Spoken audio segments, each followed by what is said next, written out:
screen sharing, so I'm ready whenever Jenny's introduced. Awesome. Thanks, Emily. So Emily, you'll be the one presenting the slide deck.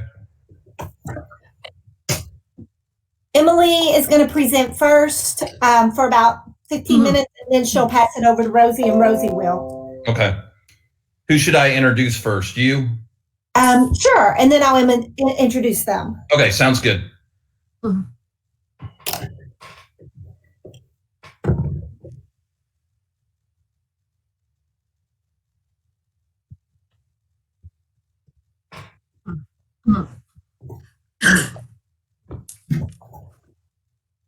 All right, sounds good. Welcome back, everybody. I am Stephen Durham with the Digital Innovation Team. Thank you for joining us on the JCPS Digital Learning Channel. This is our afternoon session. We have lots of live programming coming up, and as well as some suggestions of what you can watch on demand if you want to add to your skills during NTI. So first up, we have this session. We have Jenny. I'll let Jenny introduce the team and let us know what we're going to be. Welcome, Jenny. Great, thank you. I'm Jenny Aberly, the high school ELA instructional lead, and I'm here today bringing you two amazing high school teachers who are going to share with you some of the great strategies they use in their classroom. First up will be Emily Sales, who is an English teacher at Manual High School, and she's going to talk to you about some strategies that she has used during NTI to engage students with independent reading, but in a way that connects them and also connects standards. And then Rosie Bertels is an ESL teacher from Iroquois High School, and she is going to share with you something that she actually started before NTI began and is continuing it through there, through this time, in which students write their own story and then have different endings to the story. So some great engaging ways for students that can happen during NTI or in the regular classroom as well, whenever that happens. So I'm going to turn it over to Emily, and she's going to share her strategies. Great, thank you. Okay, thank you, Jenny. All right. Again, I am Emily Sales, and I'm an English teacher at DuPont Manual High School. I teach mainly 11th and 12th grade. Emily, would you do me a favor, please? Would you click the hide button down there next to stop sharing? Yes. And then also turn on your closed captions. Got them. Great.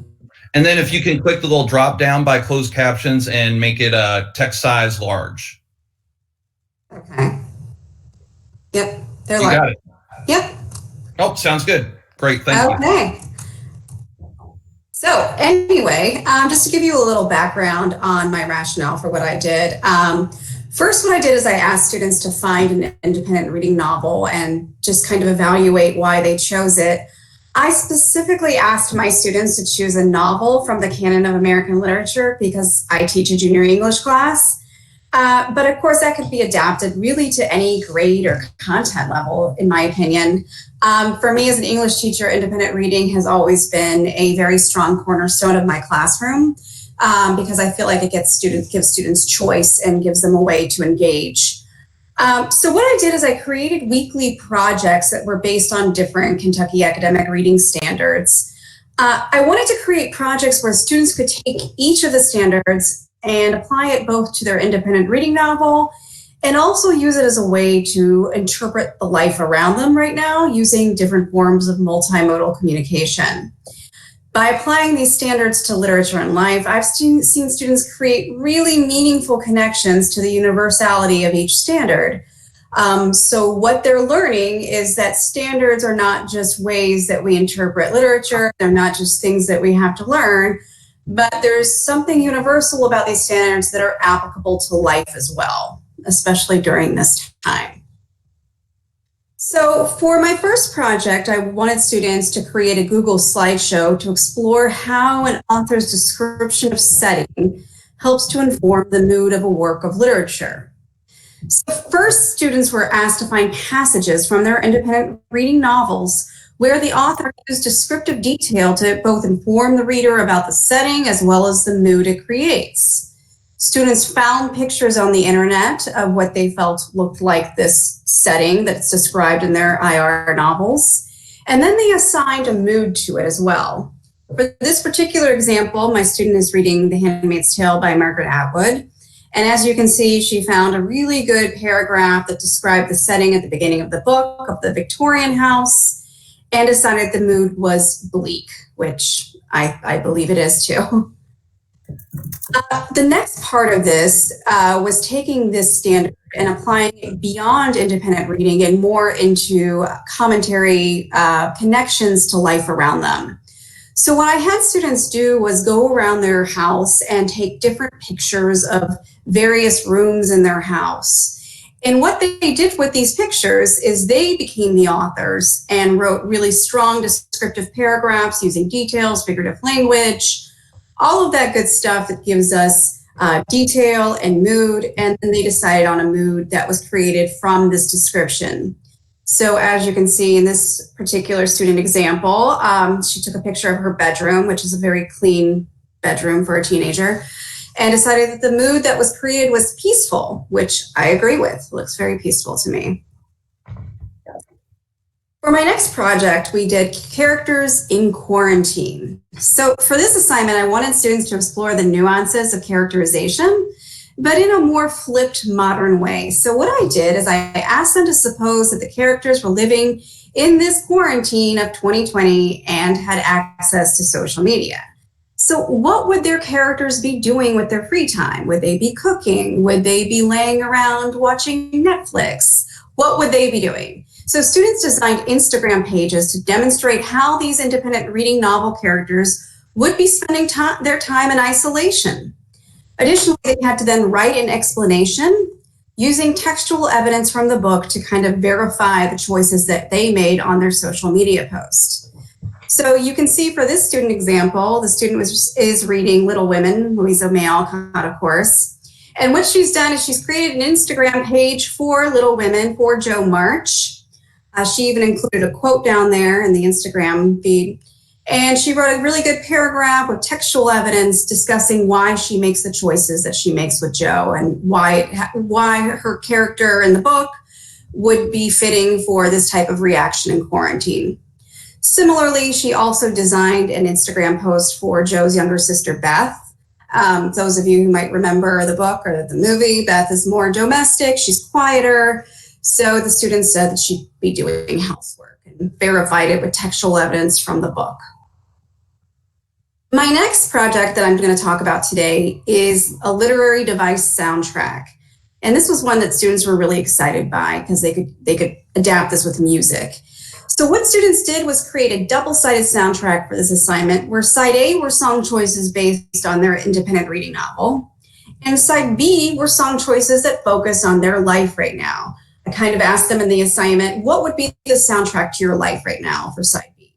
However, each side was to have 5 songs that reflected different literary devices. So I did mood, figurative language, theme, tone, conflict, but of course that could be adapted to many different types of literary devices. You could even just do one for figurative language. There's a lot of possibilities with that to adapt it into your own classroom. So students created the soundtrack, and you can see here is another piece of student example work. This particular student is reading In Cold Blood by Truman Capote. And so for the side A, which is about the book, but has to do with figurative language, she chooses a song that she says is rich in figurative language because it's talking about getting over the guilt, and the 4 walls is metaphorical for guilty conscience. And then similarly, she took the same standard of figurative language and applied it to her life right now. She chose a song about Lost by Frank Ocean and talked about the vivid metaphor of losing yourself in the song. Also for theme, I wanted to show you some of her examples. Again, this is the same one who's reading In Cold Blood. She talks about the theme in the book of mental illness and chooses a song that she believes kind of speaks to that theme of mental illness in cold blood. And then, of course, side B deals with theme as well, but what is the theme to her life right now? And she uses the song Girl, which she says has empowering themes about picking yourself up and working things out and getting through the tough times. So I just wanted to talk briefly about some challenges that I've experienced, and I've overcome some of them, still working on others. One challenge that has been presented to me is maintaining Google Meets with online class sessions. A lot of my students are actually working jobs right now. Some of them are working close to full time in grocery stores. So having regular scheduled Google Meets, they can't always make those times, and some of them don't have the access to technology. So what I've been doing is recording meetings and posting those to Google Classroom for students who want to go back and review the lesson. Another challenge is designing lessons that aren't new material, but review of previously taught standards. As an English teacher, this gives us a really good time to kind of loop through those standards that we've been looping through for years. And using those essential reading standards as a foundation for all my assignments gave me a good way to kind of review but not teach something new. Also allowing students to select their own independent reading novel. That way the book was not necessarily coming from me, but something that they could find in their house. I encourage them to use the free Audible subscription that Audible was offering to students. And finally, student engagement has, been challenging through NTI. Again, giving students the choice for independent reading novels really helps get them more engaged. We are more invested in what we do when we have some autonomy and choice over what we read. Similarly, designing lessons that encourage creativity and utilize multiple mediums and modalities of communication has really helped engage them. My students are very used to writing papers, reader response, all of that good stuff that English teachers do. So these projects have given them a more creative way to insert themselves through their work. And then finally, giving students the opportunity to interpret this kind of crazy time period in a meaningful and safe way has really proved to be effective in student engagement. By having that third piece where students take the standards and apply it to their own life, they are so much more engaged in what they do. And they really, from the feedback I've been getting, they really appreciate having that kind of safe space to be able to interpret the world around them. So that's what I have. In case anybody has any questions or comments, this is my contact information. You can reach out to me there. And thank you very much for your time. I'll turn that back over to Jenny.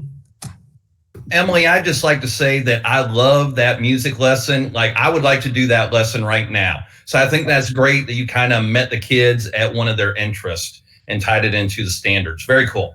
Thank you. Yeah, that's what I like about these lessons too. They really connect to kids in a way that may not seem like they're really learning, but because it's also connected to standards and they're having to connect that, like it is learning for them. It's learning in a book, but it's also learning from their surroundings. And we know that text is not just words on a page. So love that. And the student choice that's in there. So that theme of student choice is going to carry through to Rosie, and she is going to share her activity where students have choice, but it's also really a great collaborative activity where kids can collaborate on online platforms, which we're all really learning how to do these days. So Rosie, I'm going to turn it over to you. All right, thank you. Sorry, I shared my screen a little bit too early, but here it is. So yes, I'm Rosie Bertels. I teach ESL English at Iroquois High School. And I've been doing this particular writing project with my students for a couple of years. It just happened to fall that we were doing it this semester. So if you're familiar with the Choose Your Own Adventure books, students or actually readers get to choose where they go in their story next. And so I got the idea of making that into a writing project for my sophomore English students. And the first thing I'm going to show you is an example from last year of a finished product. The students this year are actually in the finalized processes of their project. So I'll show you one in a minute. They're just about done and ready to present. But I wanted to show you what the final product of this is. So these were two students that got together. What I had them do was at first they collaborated on a Google Doc in Classroom, which they could do that over the internet, also on a Google Doc. But they came up with their own original story. So they wrote 2 pages, double spaced in Times New Roman, 12 font. They thought I was killing them. But they wrote a story. They started out the beginning of the story. And once the beginning of their story was finished, I had them make a copy of the document so that if their partner accidentally did something with a story that was finished, they would still have an accurate copy of the story that they had written. And then they went ahead and wrote 1 middle and 2 endings for their story. So they're creating the story as they went. And once the project was finished, we put it into this Google slide presentation and made the hyperlinks. And I'm going to show you how we did that in just a moment. But right here, this is their title slide. So this is their joint story. The 2 of them wrote about sharks, and we put that on these first 4 slides that the students put together. And then you see down here at the bottom, here are the options. So this is one student's middle path, and it will branch off into 2 endings. And here's the other student's middle part of the story, and it'll branch off into 2 endings. So they essentially have 4 different stories that they can read at the end of this project when it was finished. So I'm just going to show you this one, 10 More Sharks. This is the middle part of their story. And then here we come to the end of the middle, and the reader has a choice. Do we want to know about the sharks attacking, or do we want to know what the sharks did under the water? So we're going to choose sharks under the water. And see, they had the opportunity to put the picture on there, to change the font, change the color of the font. So they're learning the technology as well as honing in on their writing skills. And what I found is that using technology made them much more engaged in the whole process, and working with a partner and using technology made writing a whole lot more fun for them. So it was the most exciting thing, just to look around the classroom and seeing everybody actively engaged in working on their project. So here we come to the ending, the first ending of the story. And then I had the students go back to where the choices were. So they could start back again and go choose a different path and see where the story went from there. The last thing I have them do is do the final credits, because just like in a movie, we want to give credit to the people who have written the story and thank our readers for reading through our story. So that's a finished product from last fall. I'm going to go back over here. And I've created in here, you'll have access to this slide deck. So if you click on here, it'll tell you how to create the hyperlinks. What I've done with NTI, because I've done like Emily did, I have online class meetings every week, and I record the class meeting and then post it. That way students can come and be a part of the class, or they can watch the video. Or if they've forgotten something, they can stop the video and take it one step at a time. So this was a great resource. This is a really simple way to make explanation for the hyperlinks, and then also how to insert the background pictures. But instead of taking the time to show you those right now, I'm just going to show you the snip of that. Rosie, if you don't mind, real quick. So when you do click on those, does it go to like a doc with the directions, or did you make a little explanation video for the students? Those actually go right to YouTube for the story. So I explained in class what they would need to do. But my students are ESL students, so English is their second or third or fourth language. So what I did was I found something that was just targeted for what I wanted them to do. And then also with YouTube, you can slow down the speech and put the captioning on so that it's accessible for them to figure out what's going on and what they need to do. Does that make sense? Yeah, great strategy. I love it. Thank you. Okay. So over here on, this is an explanation. I know we have different levels of students. We teach different grade levels. Maybe you don't want to spend weeks at a time on a writing project. I had the ability to do that with my English classes. But if you want to just have your students work with the technology and write a shorter story, this is an option, just a demonstration of how you can do this. And this is that first video. So one day a strange boy called Matt was exploring his attic. He saw an unusual box. So as a reader, if I want to open the box, I would click on that. If this was live, it would take me to slide number 3, and I would find out where the story goes from there. If I decide I want to go back upstairs, then it would jump to slide number 4, and it would carry on the story from there. So you can see that this can be a really basic technology writing project, or you can make it as complicated as you want, depending on the level of students you have and the ability for them to do this on a Chromebook or a device versus just being able to do it on a phone.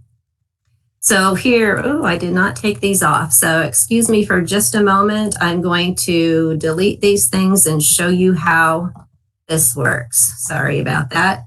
Okay, so I'm going to actually change. Actually, I'm going to create a new slide here. Okay, so in order to put the background in, it's very easy. You just hit the background button here and you put choose an image.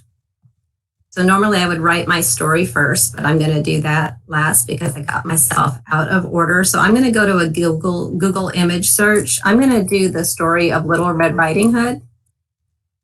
So I'm just going to put that in there. It's going to find me various pictures. I want this picture. No, you know what? I think I want this picture as my background. So you just click insert and then you click done. And there I have Little Red Riding Hood in the background. Most of us know how to do the text box, so I'm just going to make a very basic story here. Once upon a time, a girl went to visit her grandmother, and she saw a wolf. Okay, now you can't see those words, so what I've taught my students is they can go in here. I'm not going to make all the refinements just due to time, but here I can change it to white and I can change it to a larger font. So now my story is started. In order to create the hyperlinks, they simply need to go to Insert, Shape. They can use any of these shapes. My students have chosen a scroll. They have chosen an arrow. You just pull it out this way. I'm going to put my text in there that says she runs away. I'm going to right click, put the link. We are on slide 3 right now. So I'm going to go to the next slide I can actually do for this one. Take that text off because I already did my text. Okay. And you can see, all right. Going to need to modify here. I am just going to put runs away in here. There's one little glitch that I have when I do this, and that is sometimes it does the text. So here we go again, insert, we go to shape. I like to have the shapes the same on the page. This one's going to have the 2 options. So I'm going to right click, link, and this one is going to go to slide number 6.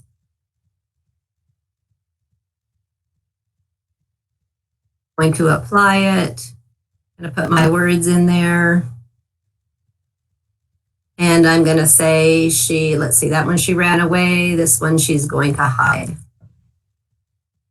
And then when I go to present, obviously, these won't go to the next part of the story, but I just click run away and I come to that slide. And I click she hides. Looks like my hyperlink didn't, oh, I'm not in presentation. There we go. Hide, she goes to that slide. So it's just as easy as that. It's one of the complications with NTI is that you can't point to your keyboard. Let me see, make sure my captions are back on. There we go. You can't point to the keyboard and show the student what to do as far as learning the technology. So what I've done is I've done private Google Meets with my students, and then I can share my screen and show them what they need to do. And the student, I have them share their screen, so they're learning that aspect of the technology. And they're actually doing it themselves, because I find, like most students, they would rather I change their slides for them, but I'm trying to empower them to learn that they can do it on their own. So that's been one of the difficulties. The other thing that I've learned with teaching and using technology is that we have to model being a lifelong learner. So it is okay that we don't know how to do everything. And we can empower them by saying, I'm not quite sure how to do that. Can you go and figure that out and then show me? That's what I've done in the classroom. But it's the same online. I've taken the opportunity several times to tell my students, we're going to try something new today and see if it works well. And then they've helped me figure out how we can learn well over the internet. So the private sessions with students or small groups with recording my meeting. The thing I love about the Google Suite and JCPS's connection with Google is that both Google Docs and Google Slides give you the opportunity to comment and to guide students, the opportunity for them to collaborate together. And then also you can see who is doing the work. I love this feature because we know in a classroom, oftentimes in a group of 3, there might be 2 who are working hard and 1 that's just kind of coasting. So if you click File and Version History, it'll show you who's done what as far as that goes. This is a path. I'm not going to go through all of this, but just for your reference, if you want a easy story to write and a less complicated slide deck, you would do what I have over here for the lower grades path. It's exactly what you saw in that screenshot from the video. Slide 1's the title, 2 is the beginning of the story with 2 path choices, which jump to either 3 or 4, where the path keeps on going. Slides 5 to 8, I have the pattern here. You would have the end at the end of your 2 stories, and students would just go and do the background and then their hyperlink. So this would be a slide deck of 8. This one, my students during NTI are presently, some of them are on 23 slides. If they've got 3 in their group, it ends up being 23 in a slide. And engagement has been difficult, convincing them that they can do this over the internet. But now that they're seeing the final product, they're really excited. So this is what I've done. And I think I've pretty much explained all of that. Over NTI, the only difference that I've done is that I've gone ahead and put their finished stories onto the correct slides, because that's kind of difficult even in class when I hand them a piece of paper that says these words go on these different slides so that your path goes through on the 24 slides. So I went ahead and put the words onto their slides and then let them know which slides they would be in charge of the words and the pictures and making the text look nice. And now I've told them, okay, pretend like you're a businessman or woman and you're going to be presenting this for your work. Make sure that your presentation looks great. So here is my contact information if you would like more information. And with a couple minutes that I have left, I'm just going to show you presently what my students are working on. So I wanted to show you right along here some of the comments that I've written, and then my students come back here and resolve these. That's the way that I interact with them. During NTI to give them instruction on their Google Slides. So this is one of the students this semester that they finished up. And let me turn the closed captions on. So this is the joint story. They actually wrote this before we went to NTI. Most of them got to the middle of their story. Some of them finished to the end, but some of them had to do that during NTI. So how does Danny help? This is the middle part of the story. And then he has his 2 paths. We're going to do Jay gets power. You can see it's not quite polished yet. He still has end 2 here, and it used to say where the next slide would go to. That was my way to scaffold and help them. That's the other thing you can do with Choose Your Own Adventure. You can give them story starters and sentence starters if you want to support the writing and they're not quite there yet.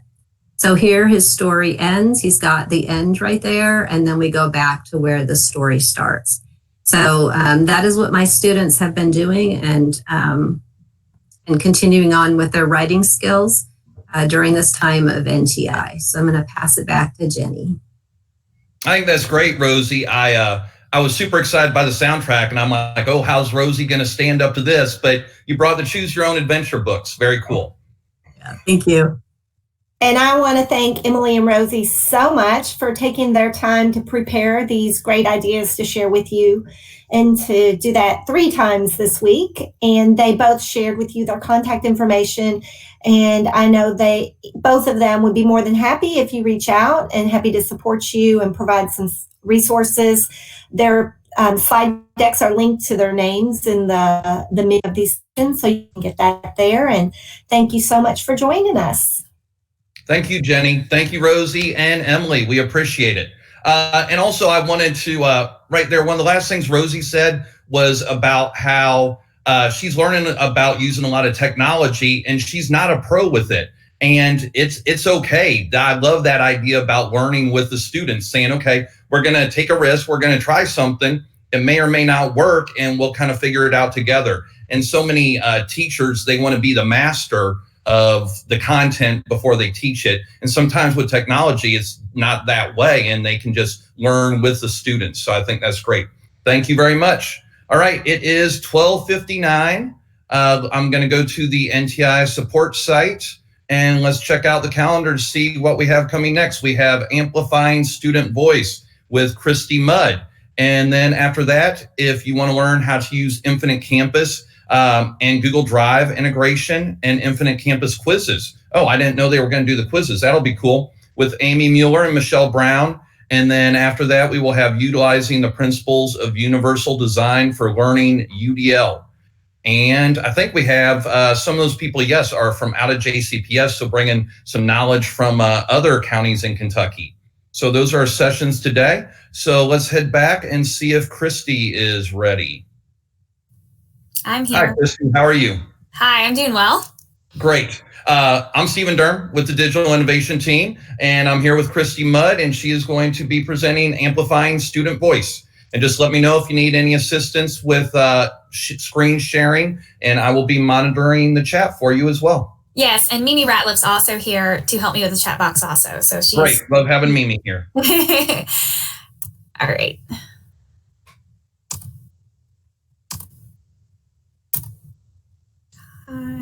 Oh, where's my closed caption option? Go to present first. That's okay. Click present on go back to your slide deck. Okay. Oh, and then give me that option. Yes. Perfect. There you go. Okay, thank you. Would you mind clicking on, there's a little drop down arrow by closed captioning, and you can go to text size, and let's make it large or extra large, either way. Yeah, great. Thank you. Thank you. I appreciate the help. Sure. Yes, my name is Christy Mudd, and I am going to be working with the Deeper Learning team next year as a district resource teacher. But today I am here to present on amplifying student voice through technology and student presentations. So as I've worked with project-based learning and deeper learning for the past few years, I have really wanted to make sure there was a technology component, and I really believe that it adds to the student voice in the project. I think it makes it easier to reach an authentic audience. So for example, as part of an authentic audience, very often people want to bring in community members, and sometimes that's just not feasible depending on who they are and how busy they are. So by adding in the technology, they can record their presentations. Their technology presentations can be shared across a medium such as YouTube or Twitter, of course with student and parent permission, but they can reach their audience a little bit more easily. It enhances 21st century tech skills, adds another aspect of engagement. I never believe that tech should be the only engaging thing about the lesson or the project, but I definitely do think it adds another layer of engagement that might not be there otherwise. It can reach multiple backpack for success skills. It can be accomplished with limited technology. Obviously, it's a little bit easier with more technology, but when I first started project-based learning and deeper learning in the classroom, I really only had one teacher iPad, and it was older, and probably two pretty old laptops, and then the 2 to 3 desktops that were in the classroom. And we made it work. One piece of tech per group, and then that's kind of how we accomplished a lot of our projects. So anyway, it can be accomplished with limited tech. And I do believe that all kids can. I've taught from grades from 1st to 5th. I've taught 6th and 7th grade at camp. And different groups and different levels may require more scaffolding, but I believe all levels can create these technology presentations, some maybe with more help. First, I want to start off with Canva and Piktochart, and I know a lot of teachers are familiar with using Canva themselves, but I actually started using Canva in the classroom also. Some of our projects, the way my students wanted to reach a more authentic audience was they wanted to create flyers or advertisements or brochures. And I thought Canva was a pretty good spot to start. So Canva and Piktochart are on iPad, Chromebooks, and laptops. They do require a login, and they're free with limited access. I I made sure that I created a generic login and password with my own information, because there are some rules around student logins and also age limits depending on that. So I actually created a login with my email and a generic password that I use solely with my classroom, and I made sure to monitor it.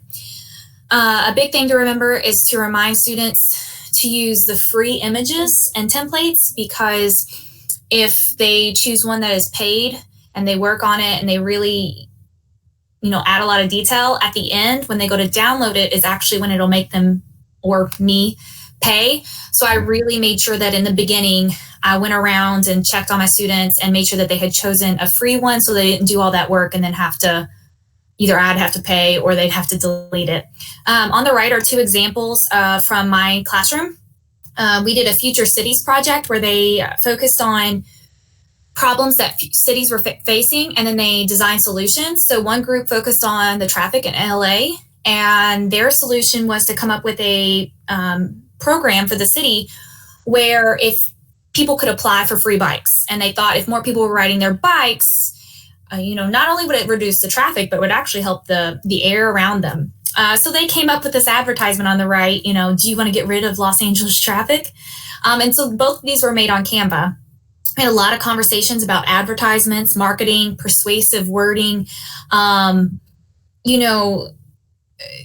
that really draw the attention of people. This other one is one group focused on the fact that a lot of green spaces in cities are disappearing, and they focused on New York City. And they actually designed the solution that you could apply to get a garden or a green space placed on top of your building or on your patio, and you could actually get tax credits for it. So this is their flyer for that program. So like I said, my students have used Canva for advertisements, marketing, infographics, and graphics and slides. I don't have any examples from PictoChart, but it's actually a little bit more with infographics. And I will say it's not as user-friendly as Canva. But if you have some advanced students who really can put the work into it and really find the data to make these infographics, PictoChart is also one that I think students can handle. Okay, so the next one is one I've used a lot also in my classroom, WeVideo or iMovie. They're both kind of video editing sites. And WeVideo is on Chromebooks and laptops. And the reason I actually came across WeVideo was because I had used iMovie on Mac products at a camp I worked at. But most classrooms didn't have Mac or Apple products. They had Chromebooks.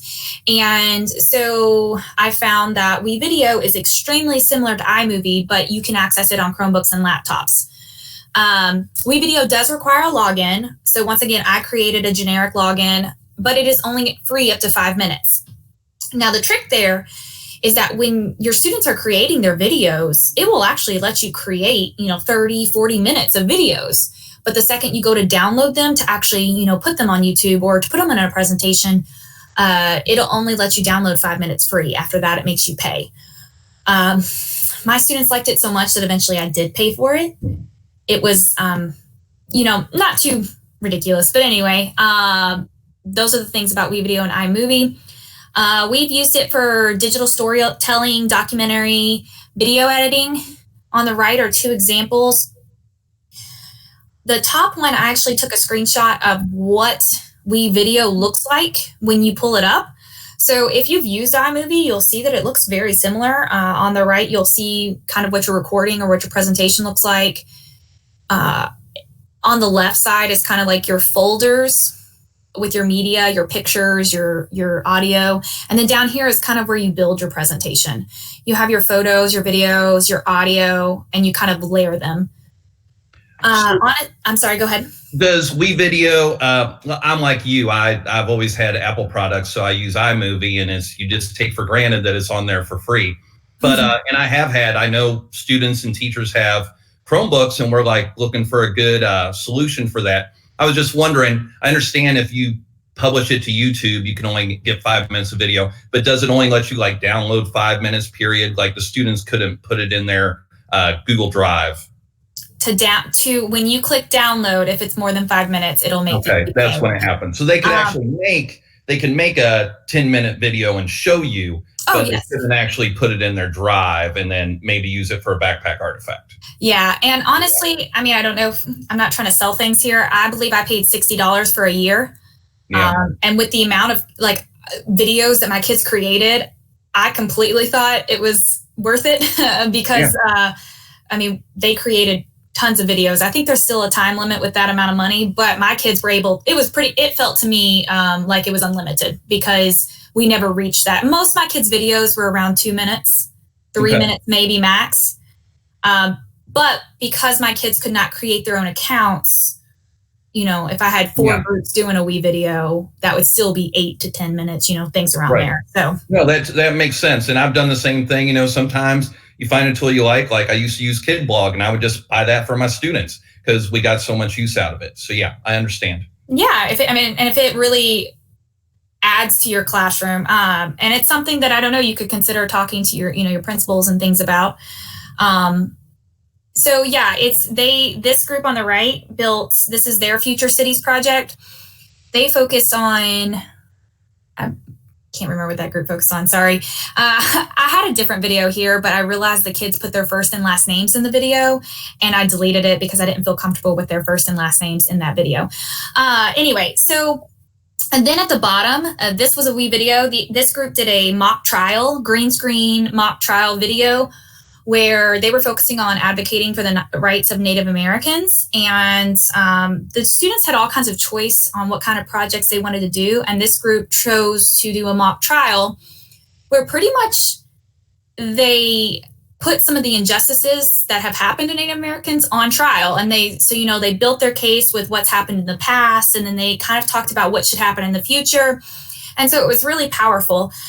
They did the green screen part in Green Screen Do Ink, which I'll talk about in a little bit, but then they embedded those multiple videos in WeVideo so that they could edit them and make them the length they wanted. So I found it easy to transition from iMovie to WeVideo. I will say it looks more like iMovie on a Mac than on your phone, because iMovie on your phone is slightly different. And I found it an easy transition, and I do like both. But Chromebooks are just so much more prevalent in the classrooms. Okay. Oh, and one more thing about this, I don't know what time I've got, is I will say that WeVideo and iMovie does take another layer of perseverance. So often my groups who chose WeVideo or iMovie were groups that I knew were really self-disciplined, could really stay on task, really focus in on that structure and that purpose, who knew were could keep themselves organized, because it kind of took a little bit more. And my students were younger, so that might have been why, but it does have, a little bit more work put into it. No, I totally understand. If I can also just mention, I know you talked about iMovie on the iPad, but there's also Clips on the iPad, which I found a lot of success, especially working with younger kids, using that Clips, and they're able to save that right to their drive. Oh, but awesome. That again is if you have an Apple device. Yes. Yes. Oh, awesome. I haven't heard of that one, so I'll have to check that out. Okay, so this is Animoto. Animoto you can access on iPads, Chromebooks, and laptops. It does require a login. Once again, I created a generic login. There is limited access free, but I have never reached the maximum time. Most of the time it's like certain songs you can't use, or certain, templates you can't use, but everything else I've been able to access very easily. It's more user-friendly. The templates are already kind of created. The kids just kind of like choose, here's my template, here's the song I want to use, here are all my pictures I'm going to put in, and Animoto kind of almost makes the presentation for them. They actually just have to drag them into the order they want them. So this group, I've mentioned in my last presentation, I love these students. These students, extremely creative and extremely bright, but they just didn't necessarily have the organization skills nor the self-direction. And so they really wanted to create a WeVideo green screen video, but they had a tough time agreeing. They had a tough time writing a script. They had a tough time splitting up the work. And so it was looking like they weren't going to actually complete the project. So I kind of steered them towards Animoto, and I showed them how it actually is very similar to WeVideo. It just kind of does a little bit of the work for you. And so eventually they came to the conclusion that this was the best option for them. And it actually still came out to be a very, an amazing project. This group did a project around global warming. And this was actually a multiple perspectives project. So they focused on what was causing global warming and maybe what were some of the various perspectives on global warming and what they felt like they could do to help. So this is great for video and picture collages. Every time I had an exhibition night, I would make an Animoto video and just drop some photos in with some songs that were already uploaded and just kind of make a picture collage video. So Animoto is kind of the easier video creation that I consider in my classroom. Very cool. My wife actually just found the other day, I think it happened like April 8th maybe, but you can now insert audio on Google Slides. Now it has to be like an MP3 that's on your Google Drive, but she found that feature too. So things are constantly changing to help kids get better with their presentation skills. Oh yeah, completely. Yeah, and this one I do kind of like that. Yeah, I think you could probably do that with Google Slides too. I found that with Animoto, I think I just like some of the things that like already having the songs there, things I don't have to necessarily find. Yeah, it sounds like it fills out some of the work for the students, especially those ones like you said that were having a hard time making decisions. Yeah. Okay, this is probably one of my favorites too. It's called Touchcast, and honestly, you can get Touchcast on your phone, but it's not the same Touchcast Studio that's on the iPad. The phone is more like the editing I've always found, unless I'm doing something wrong. But the iPad is where I've actually found the recording. So where you're able to record the newscasts and the videos and things. It does require a login. I've always had free access. I've never had an issue. And it does have green screen capabilities. We've used it as a newscast for talk shows, for reenactments, book talks, and product and website reviews. So on the right, you'll see that I have a group of students who, for their Future Cities project, they wanted to focus on the fact that Louisville's infrastructures, especially downtown, are deteriorating. And they focused especially on like the pipes and things in downtown Louisville. And so they wanted to do a talk show. So the student in the center was actually the host, and the other two students were who she was interviewing. So the entire talk show background is actually an option in Touchcast. The only thing I did was put up a green screen behind them because right around their heads would be whatever is in my classroom. But everything else in that video was already an option in Touchcast that they chose. Which is really awesome. You can just edit the titles down at the bottom where it says Louisville's Top Dangers, but the rest of that is already a creation. So there's a talk show one, there's a news like studio, there's a sports studio, there's one where they're talking, I believe in front of the Lincoln Memorial, I can't remember, and there's a bunch of different options. There's also a blank one. So the student at the bottom, this was actually with the Backpack League, and he designed, they were designing theme parks. And so in the smaller rectangle, he designed a stop motion video of his theme park that he created. And there's this thing on Touchcast called VApp or VAPS.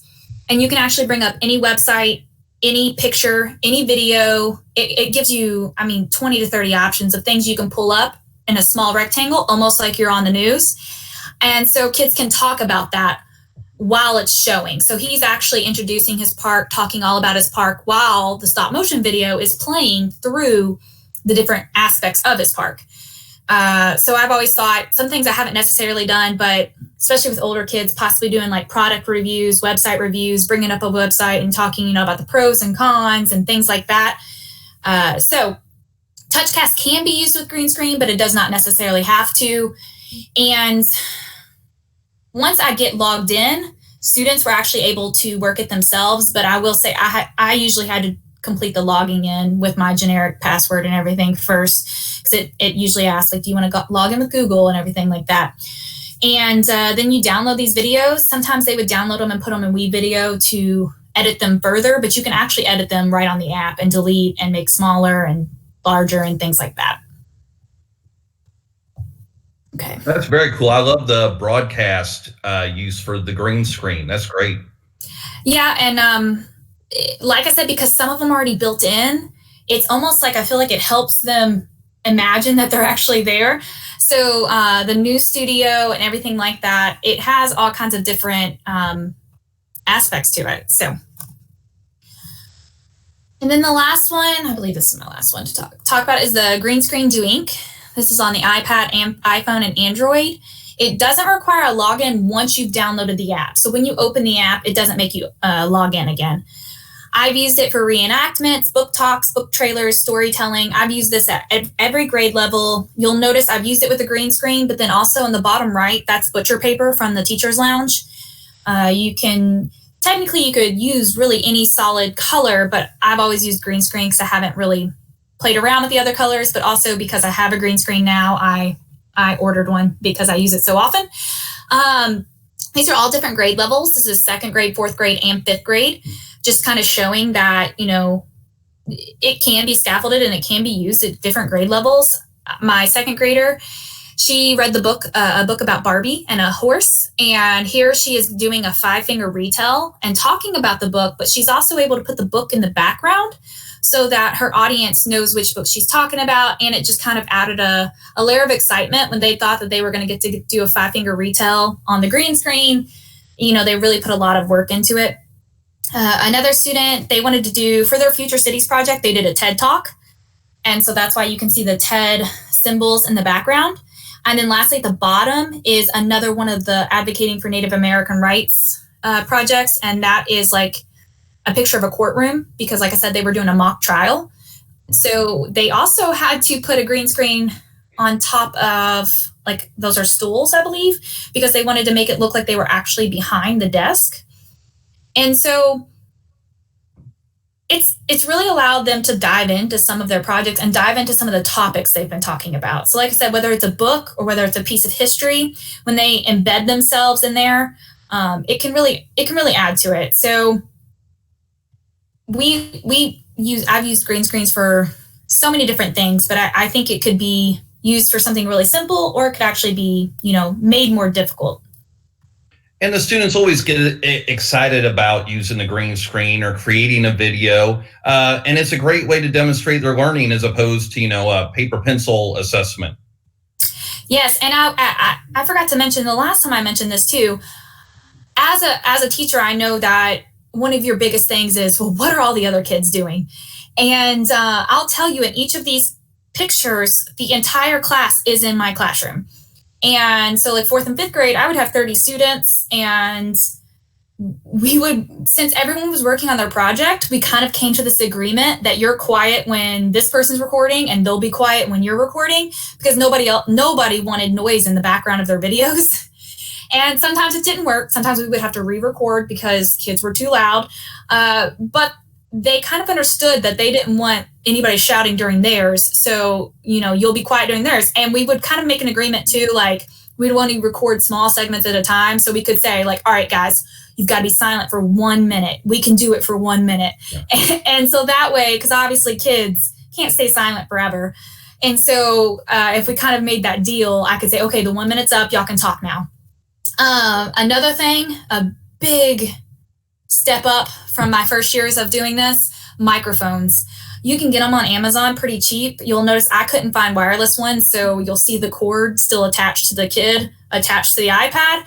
But the microphone was a game changer. Not only did it drown out a lot of the outside noise, it really amplified the student's voice, literally.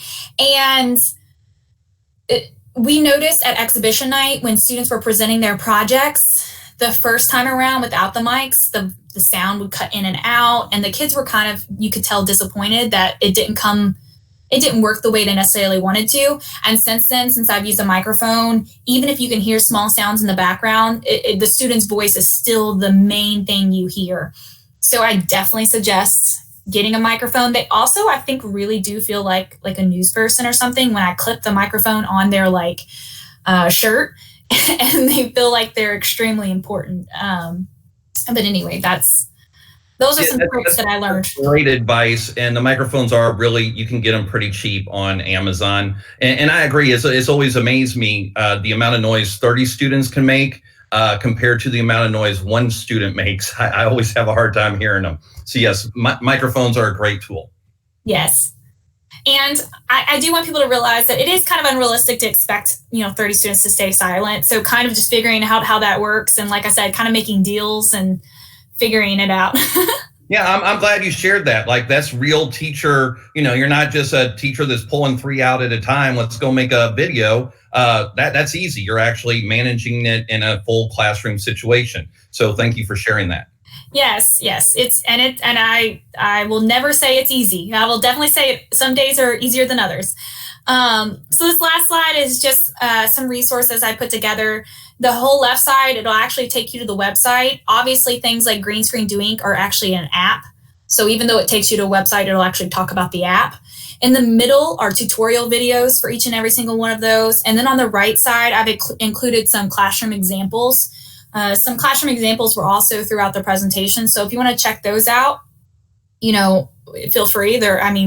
Sometimes that's actually literally how I figured out the website or the app, was by watching videos, or sometimes the kids figured it out and showed me. Because sometimes I would try a new tech and I would know the basics, but I would often tell kids, hey, if you want to take this a step further, you're going to have to play around with it, because I didn't have time to play around with 20 pieces of tech.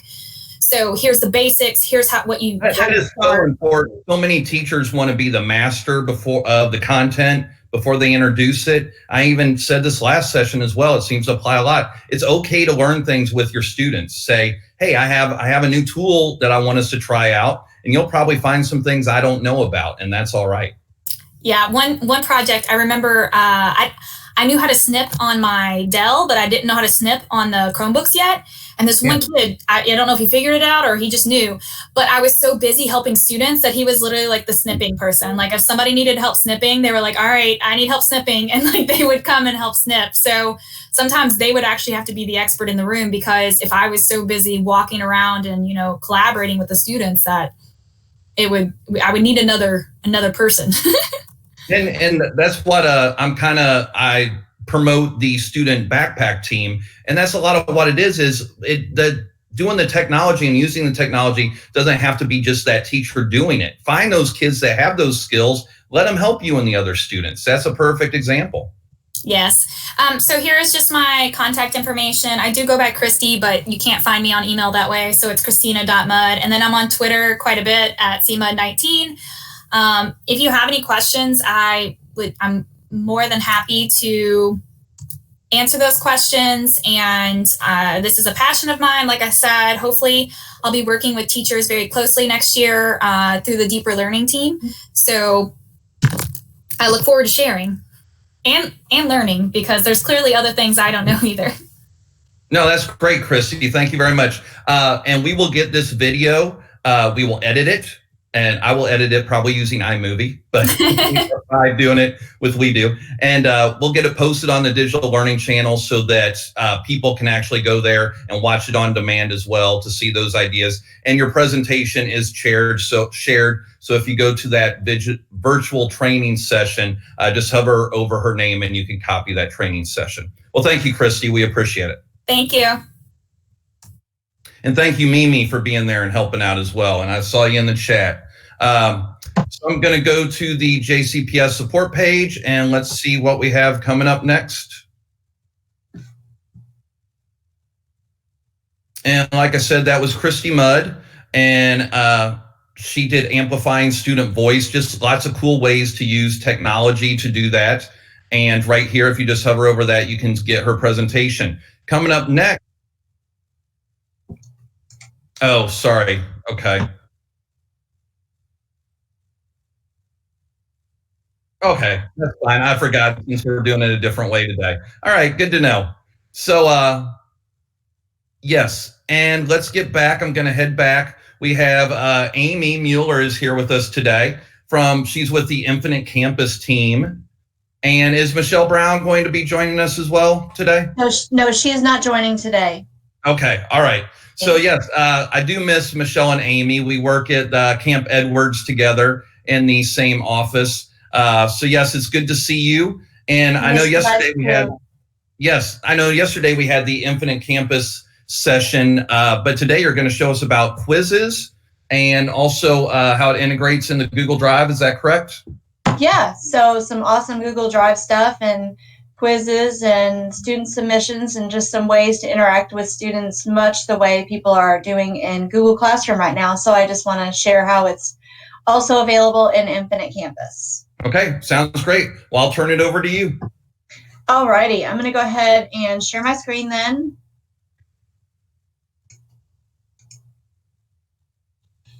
Okay, so I'm going to go ahead and talk about a couple things. I'm going to go in between my PowerPoint presentation and Infinite Campus. And so there's a lot of things. We have Infinite Campus set up to where it integrates to Google Drive so that teachers can upload documents or share documents into an assignment, and students can fill those assignments out. There are quizzes and there are student submissions. So I'm just going to walk through a couple of those different things. So now I'm going to switch over to Infinite Campus. So do you see my Infinite Campus screen? We do. All good. Perfect.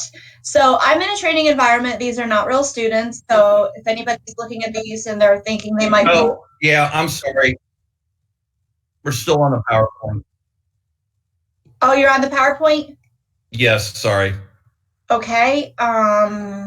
Not real good at this whole Google slide thing. Maybe when you went to share your screen, you might have just shared the tab. So let's stop screen sharing and then share the whole computer. So do the 3 dots. Okay, and then full screen? You want to start screen sharing or screen share. Oh, and then do my entire screen? Do your entire desktop, yeah, entire screen. And that should do it, yeah. Okay, now does everybody see? Yes, all good. Good job. Perfect. Okay, so now that we're looking at my Infinite Campus, these are not real students. These are made up students in a made up school. So I'm in here and I'm going to click add, like I'm going to add a new assignment. I'm going to demonstrate a couple things in here. And so you would put in the normal details like the assignment name, the abbreviation. So I'm going to skip all of those types of things. And then towards the bottom, there's an option that says for students. And so when teachers click on for students, there's lots of options. And this main area is an area to put in the details of whatever the assignment is about.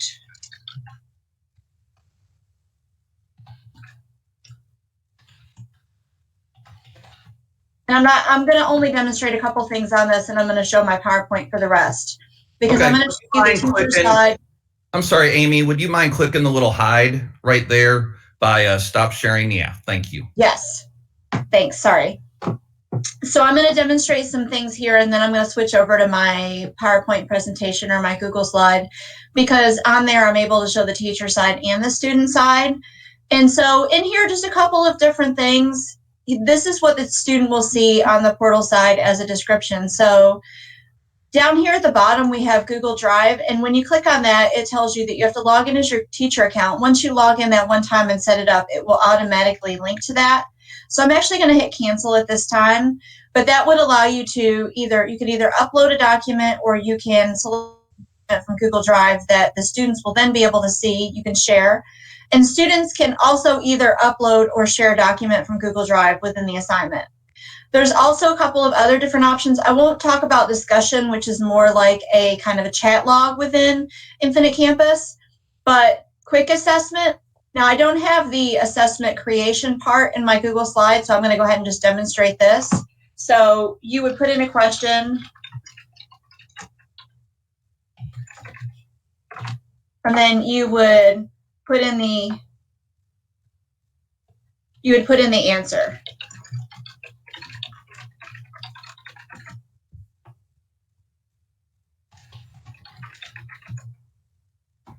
And then you can just add additional questions. And so I'll show you what the student will see on the other side. So this is a multiple choice, yes, no, true, false. An example that I did was, what type of word is the underlined word in the sentence? And then I had a sentence, and sometimes the answer was noun or verb or adverb or so forth. So then the teacher would click OK. So I'm going to go ahead and get out of this now, and I'm going to go to my Google slide here. and show the rest of what things look like.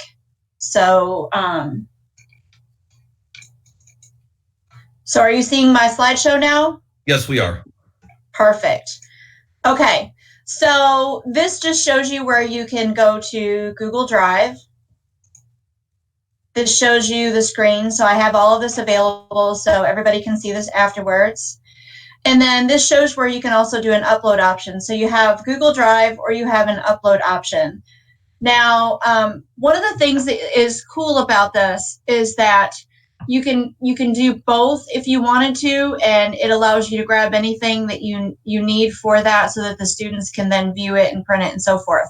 At the bottom, as you can see the student view, when I typed in something, it says answer the questions in the quiz by Wednesday, May 13th. So the quiz is going to be available based on the start date and the due date of the assignment. And so once the due date passes, the student can no longer fill out the quiz. On the student side, they'll see the document that they can download, and then they'll see the option to view assessment. When they go into the portal and they go to portal and then assignments, they have that option. So on this one, it is a grammar quiz where I'm asking what's a noun, what's an adjective, what's an adverb, and so forth. So they click on Start Assessment, and then the quiz opens. So as you saw on the other side, it was just typing them in and it looked like radio buttons. But in here, as they open it up, it's a easy to use quiz with very big buttons. So they'll read a question and then they'll go through and they'll scroll through and answer all of the questions, and then they'll hit submit. And so this kind of shows you what it looks like, just kind of scrolling down a little bit more. They hit submit at the very bottom. As soon as, because the teacher is setting up the quiz questions, as soon as the student submits, and they only have one chance to submit, the quiz is graded. So they see their grade right away. They cannot go back and change any questions or anything like that. The teacher would have to make a new quiz available for that. Or if they followed up with the teacher and the student said maybe, oh, I was confused about this one, but I know the answer is such and such, the teacher can work with the student and the teacher can change that grade.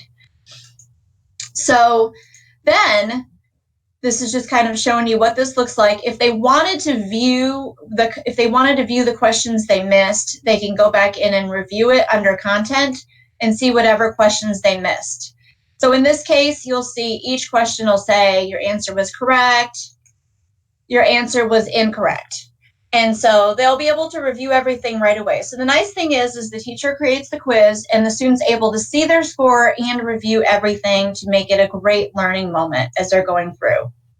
Now, when the teacher goes back into Infinite Campus, they're going to see their assignment. And as you can see up here, it shows that the student got a 3.75 at the very top. It automatically marks it as turned in, and it shows that the student turned in the assignment on May 11th at 9:56 a.m., and they got a 75%. It then allows the teacher to go in and change the grade. So the teacher could follow up with the student. The teacher could click on the little comment icon and make a comment for the student, any kind of feedback that's available. So basically, the student's going to answer the questions, submit the quiz. That marks it as turned in. As soon as they do that, they don't even have to notify the teacher. The teacher sees on their side that it's turned in, and then they can go in and adjust the score as necessary. So that's what the quiz looks like. If they clicked on comment and they added a comment, it would then show in blue. So you can see that it's white if there's no comment, and there's blue once a comment is added. So as more and more quiz entries are turned in, the student will be able to, or the teacher will be able to look and say, did I remember to mark that comment on Rowan's, because it looks like he almost got the question right and may have been a little bit confused. And so they'll be able to tell based on the color of that comment icon. And then you're probably going to get a comment from Rowan's mother about why he only got a 75% on that quiz. Knowing Rowan's mother as I do. Probably so. You're probably right there.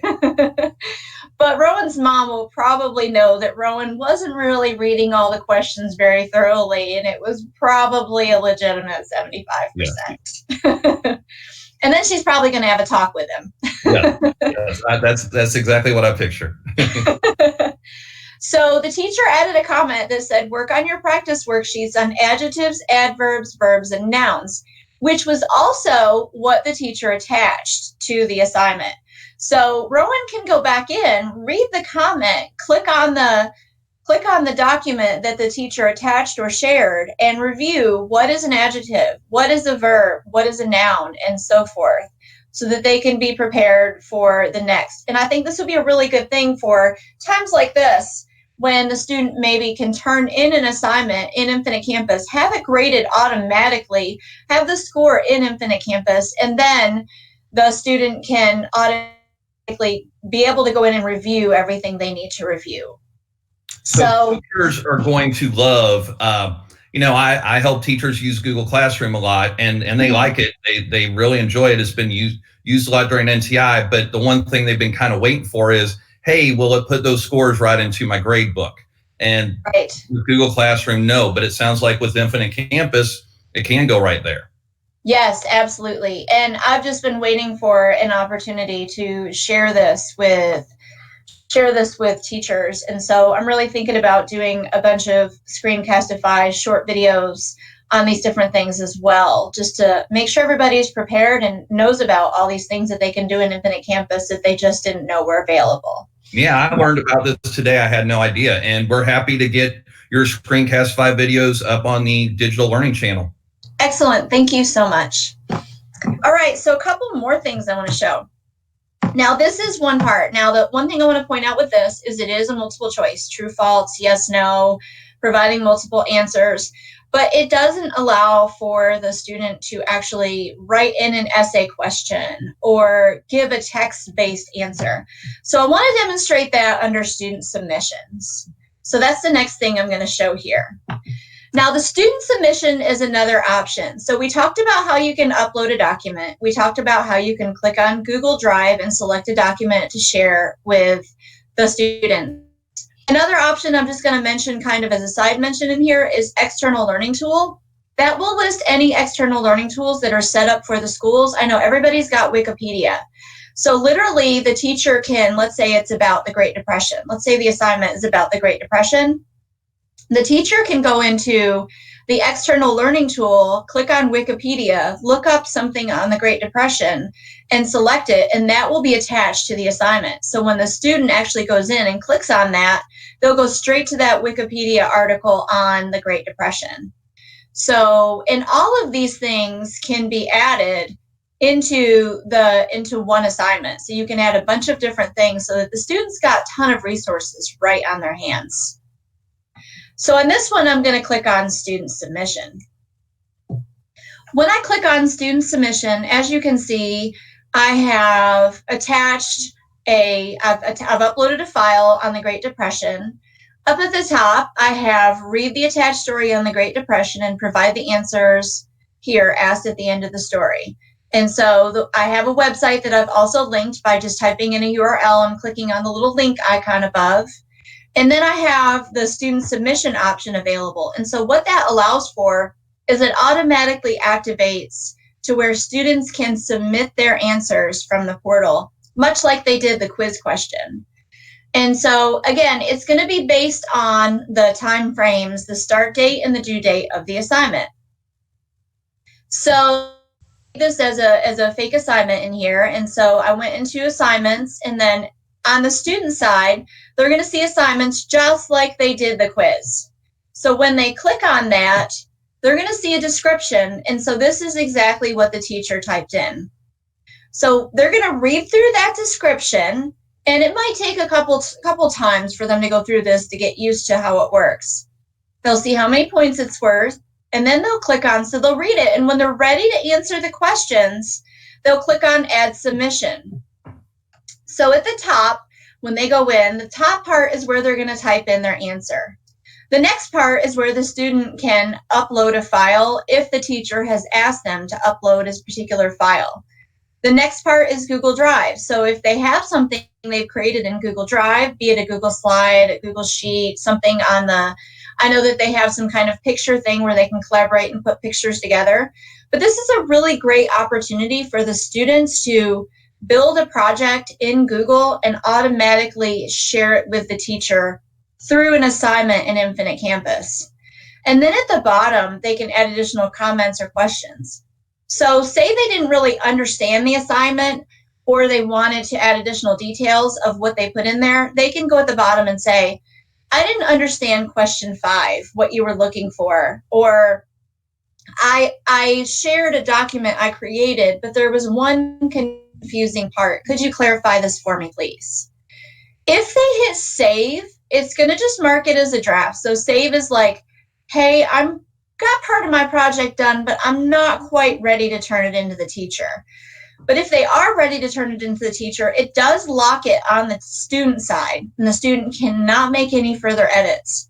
And so save would say, I'm going to make more edits later. I'm not quite done. Turn in means I'm done. I'm done. I'm ready to turn it into the teacher. Any questions so far? Yeah, we have had a couple questions, Amy, mainly asking about how it transfers to gradebooks. So with quizzes, since they're true or false or multiple choice, it would score those automatically and also put the score in the gradebook automatically, correct? Right, exactly. Okay, but for this, where they're actually submitting it, then afterwards, once it's finally submitted, the teacher will actually have to read it, Yes. look at whatever's attached, grade it. But when they give it that grade, though, that grade, does it go on the submission itself and then straight to the grade book? Basically, is there two steps? Do they have to grade it and then go turn in the grade, or is it, since they're both the same place, just one step? That's a good question. So when they do, it doesn't get automatically graded, but it does show up much like the quiz did. And so when the student hits turn in, the teacher looks at their gradebook and goes, oh, hey, Rowan Mueller just submitted his work.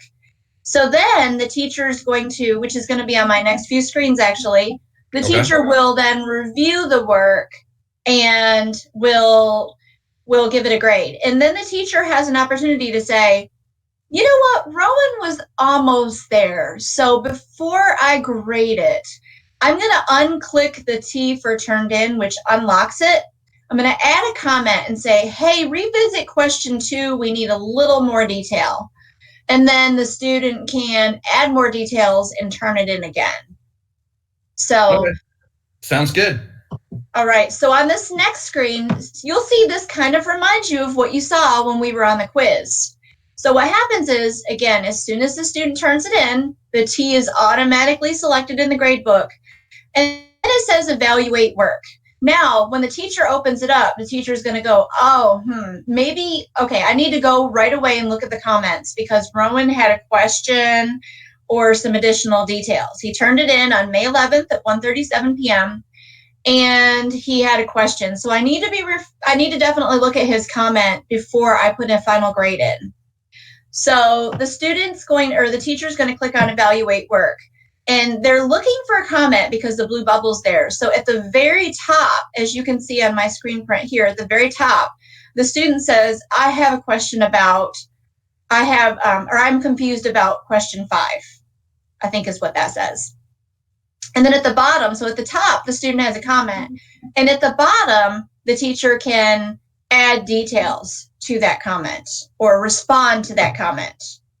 So at the top of this bottom screen print is where the student's question is or comment is, and at the bottom, that's where the teacher. So the student said, I was confused about question 5, and the teacher says, question 5 is asking you to identify when the Great Depression occurred in a timeline format.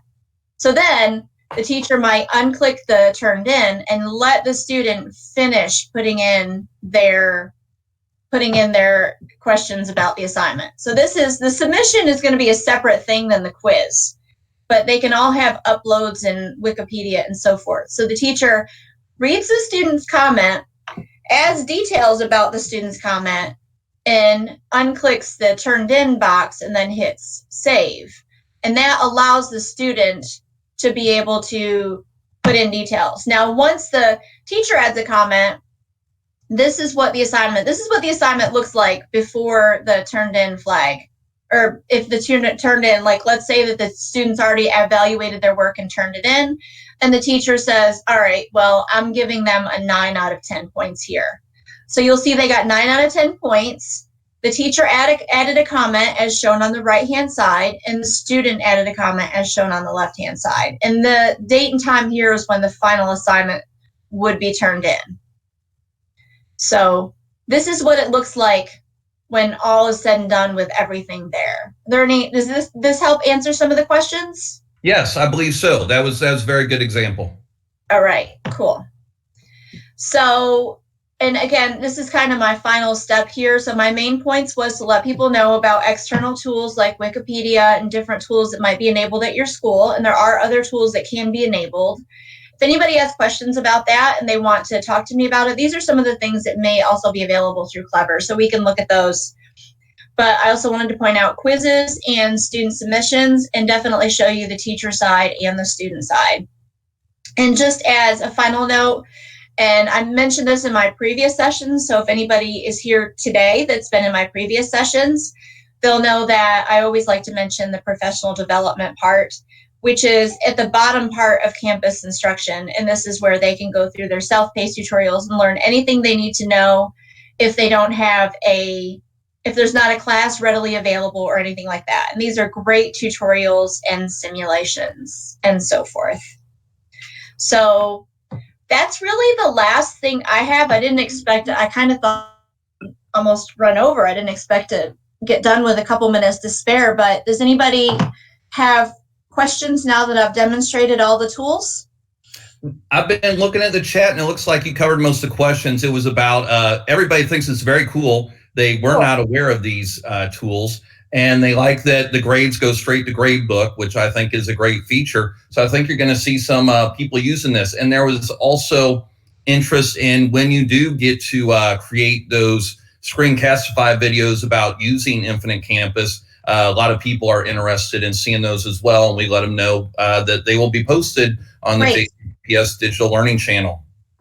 Great. I'm definitely going to get some of those in because I really can't wait for people to learn about all the different things. There's so many more things I'd like to demonstrate as well. So I just think these really reminded me of what people are doing, or at least what my kids' teachers are doing in Google Classroom. And I thought, gosh, if they could have those right inside Infinite Campus and didn't have to do the double work of doing something in Google and Infinite Campus, that would be great.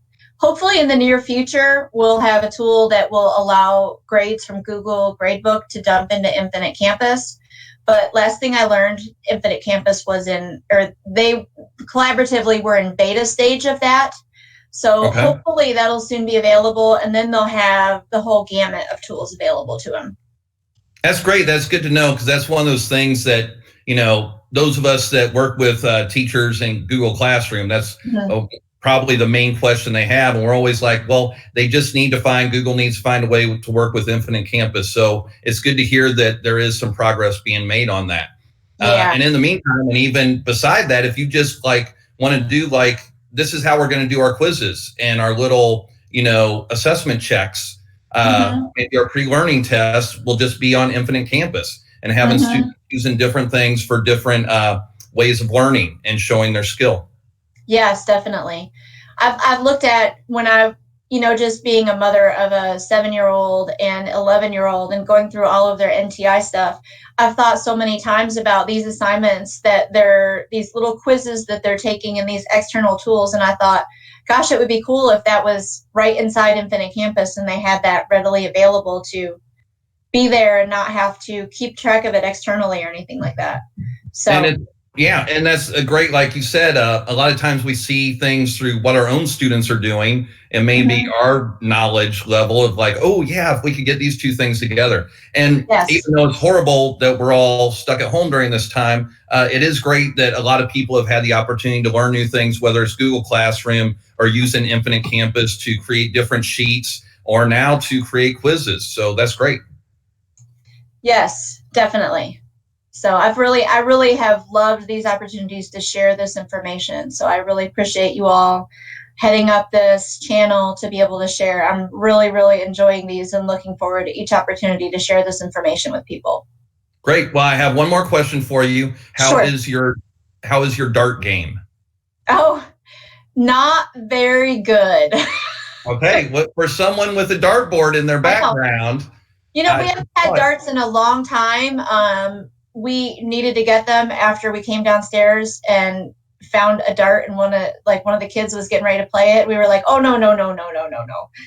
And then I think we hid them and don't know where we hid them. And so we were, during this period of time, we were like, we need to order some more darts, and we need to be playing darts during this time. Yeah, that would be great. Well, you have a nice board there, but I totally understand. A 7-year-old probably don't need the darts laying around. No. Well, it was good seeing you, Amy. Thank you. And like I said, we'll get any videos you have for us. We'll get them on the Digital Learning Channel. Great. Thank you so much. Great to see you. Miss you guys so much. Have a great day. You take care. Thanks. Bye-bye. Bye. All right. I am excited to see that Renee is jumping in. A lot of times when we, this is all set up, it's very easy to do with people within JCPS, but sometimes we have some people we want to learn from that are outside JCPS. And sometimes it's a little tricky to get them into our secure Google Meets and Hangouts. But I'm glad to see I have Renee is in there and Cheryl is in there. And we still have about 5 minutes. So I'm going to share my screen. Okay, perfect. And take us to the NTI support page. Let me make sure. Yep. Okay. I should be good to go. Okay, so this is jcps.me/NTI. Hopefully, many of you have been using this. I would just like to point out, not only is it have a teacher toolkit, but there's a student toolkit there as well, and a parent guardian toolkit. So there's nothing wrong if you are a teacher and you have parents that need help. Nothing wrong with suggesting they visit this site and check out that toolkit.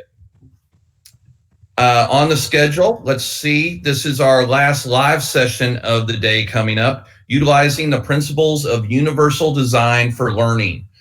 So I guess UDL stands for Universal Design for Learning. And we have Katie Cooper and Cheryl Mathis and Renee Hibbert. And like I said, I believe some of them are outside of Jefferson County.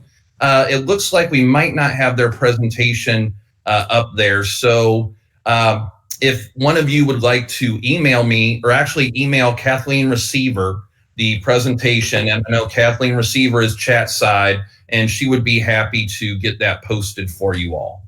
And then later on, we have, thank you.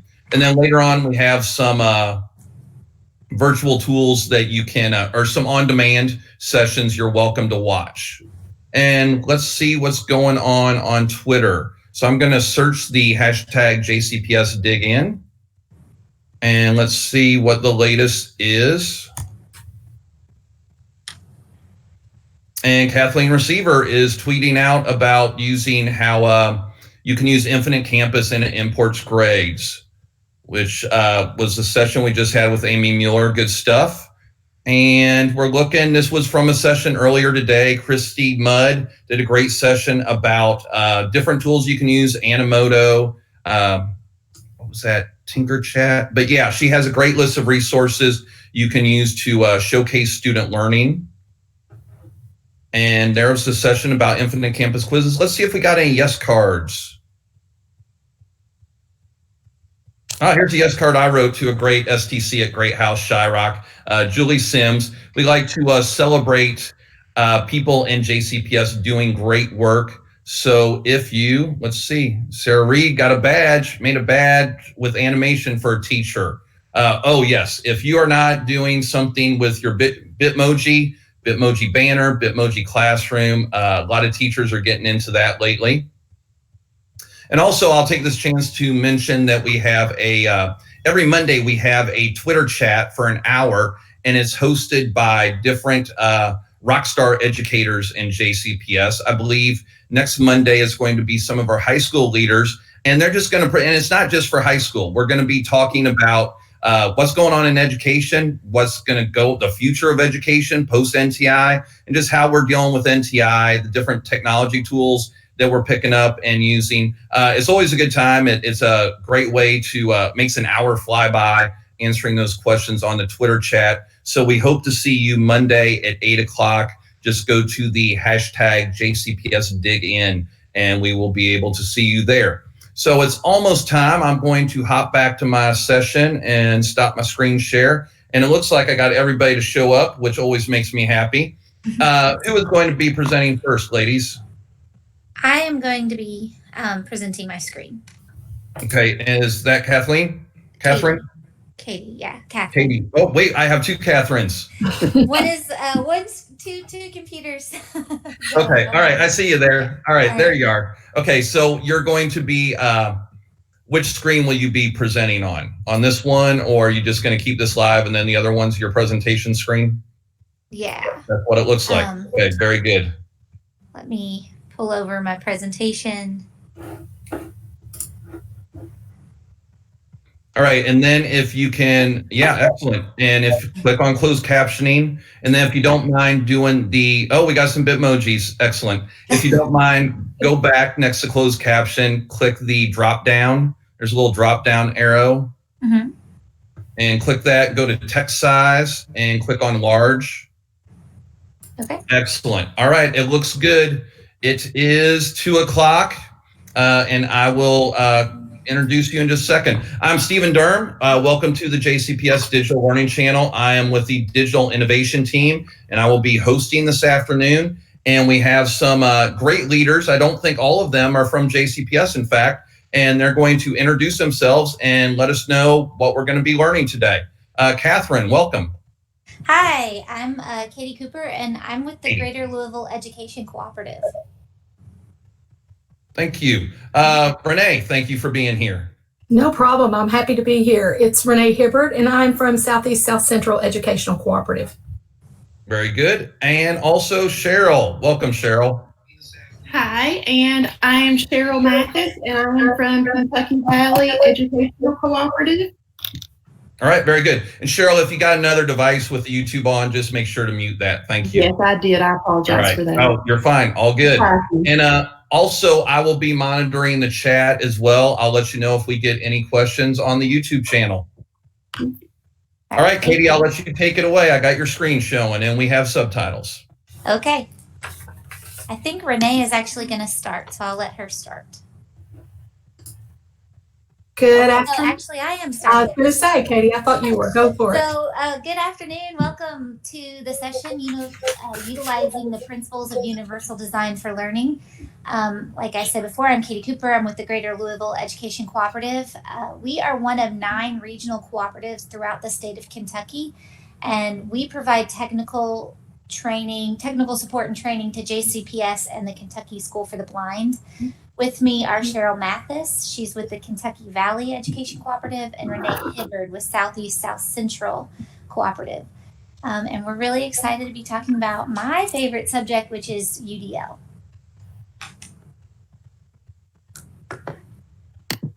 So this webinar was originally developed by a task group from the Kentucky Special Ed Cooperatives, and you can see everybody represented on their Bitmoji here. That's some great Bitmoji work. I especially like the pug. Took a little editing. Yeah, you're going to see it throughout, so we're real Okay. Oh, good. Okay. I'm here for the ride. Okay, the cartoon that you're going to see on your screen in just a second demonstrates the problems that we face in schools today. Many of our students are expected to learn, perform, and be measured by the same standards. However, they come to us with varying skills, talents, and challenges. As you see, despite the research stated at the top of the page, these animals are all being asked to perform the same task of climbing a tree. Some animals, such as the monkey, will excel at this task, while it may be difficult for other animals and may not be possible at all for some, like the goldfish.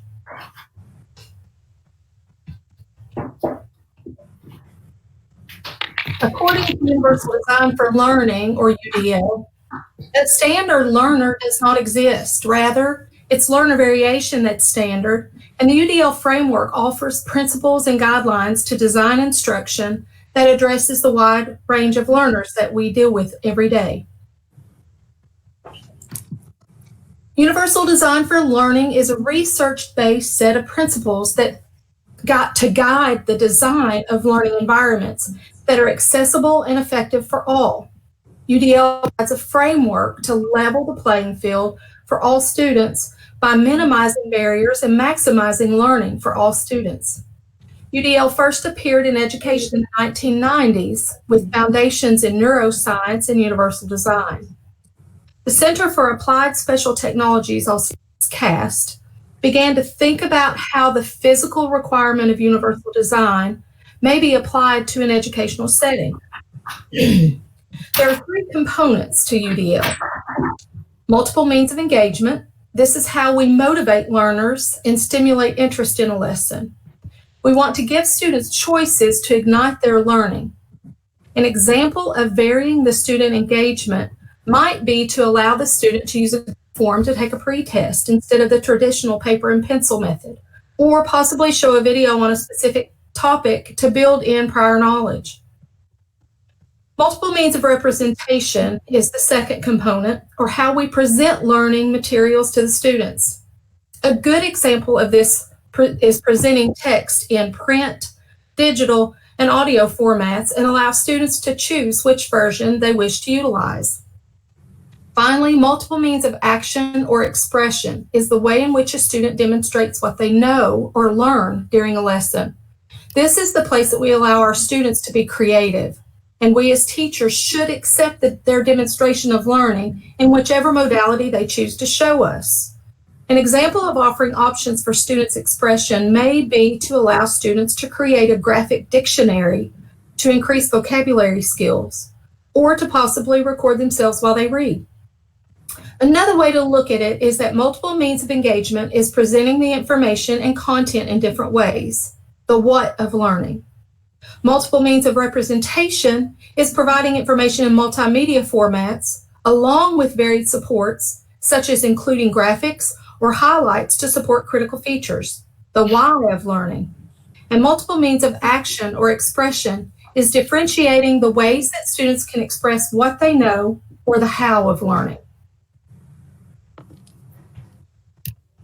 One of the best resources for information on UDL is the Center for Applied Special Technologies, also known as CAST. We provide a link to their website along with a QR code for those that might want to visit this site. CAST is an educational research and development organization that's based out of Harvard University that's working to promote universal design for learning.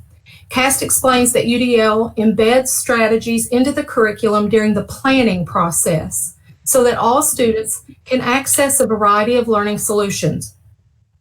UDL also provides a blueprint for creating flexible goals, methods, and materials and assessments that accommodate learning differences.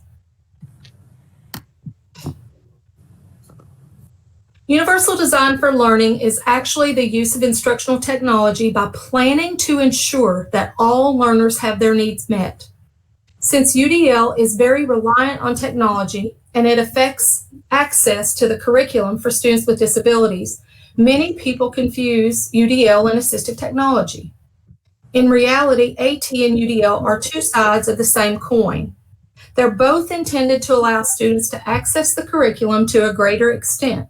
But UDL is a top-down strategy, meaning that it's designed to reach down from the curriculum to the learner, while AT is more of a bottom-up strategy in that it is applied to a specific situation in which a student might have barriers in accessing the curriculum. David Rose from CAST says, UDL is really a merging of general education and special education, a sharing of responsibility, resources, and ownership. It gets away from the their kids, our kids divide between general ed and special ed.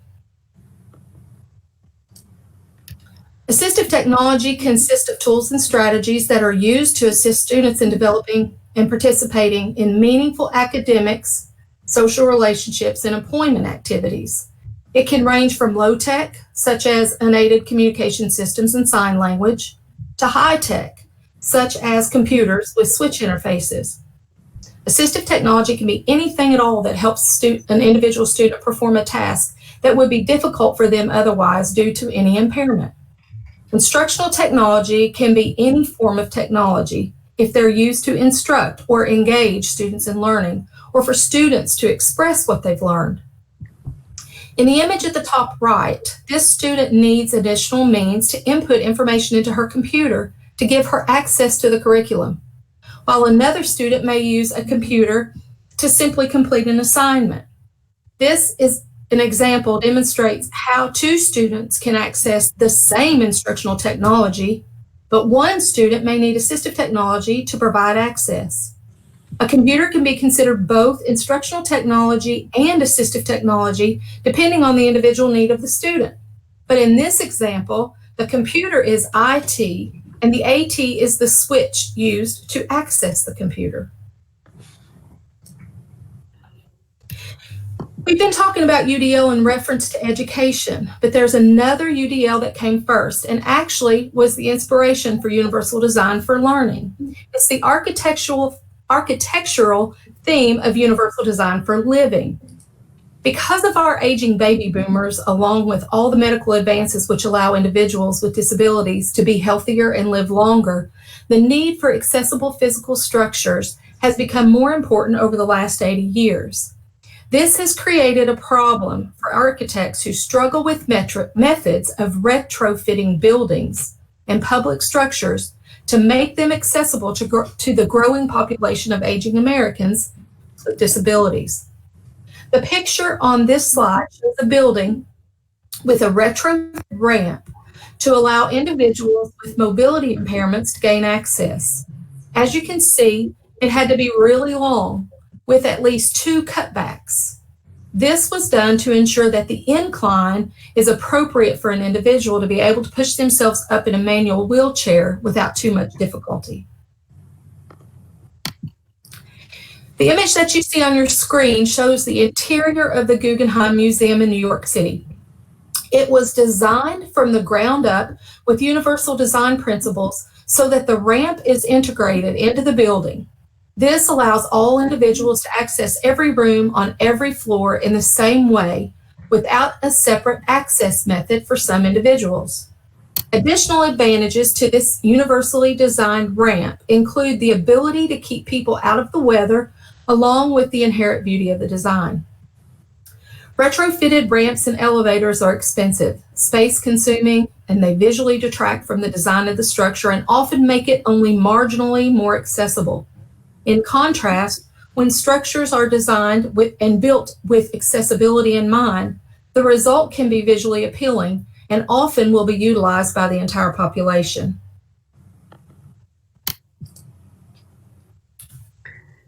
The images on your screen show 2 forms of universal design strategies that we all are familiar with. The first is curb cutouts, and the second is automatic door openers.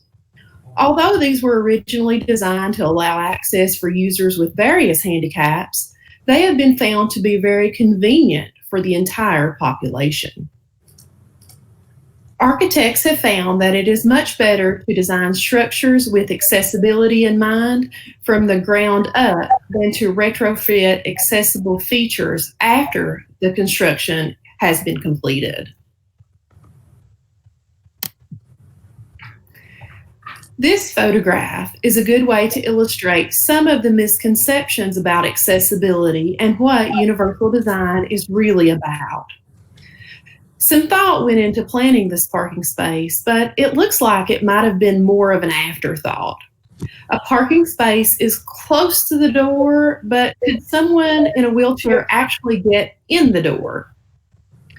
Being so close to the building, the parking space is convenient for wheelchair ramps, carriers, or lifts to work properly. A car door may not even have space to open on the side of the car nearest the building.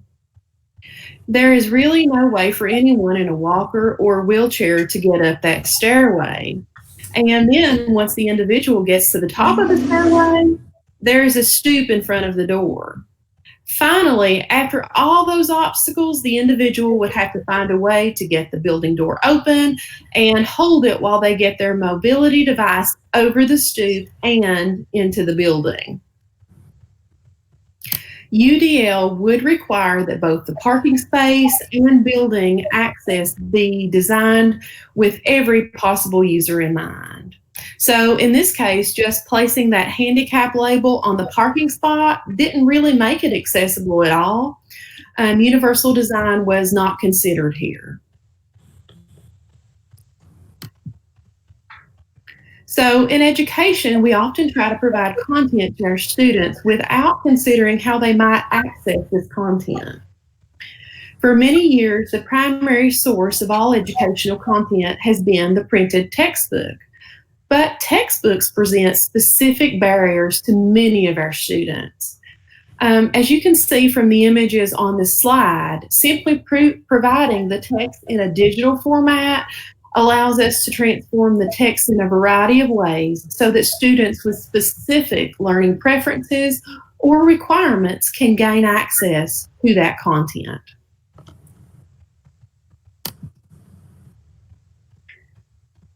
In the cartoon, the adult is clearing the snow off steps while all students are waiting to enter the building. The adult is assuming that more students will use the stairs, so they need to be cleared first. The student in the wheelchair simply says, "Could you please shovel the ramp so we can all get in?" Planning student instruction is much the same. If we take the time up front to plan for all student learning, engagement, and assessment, we are going to have better outcomes.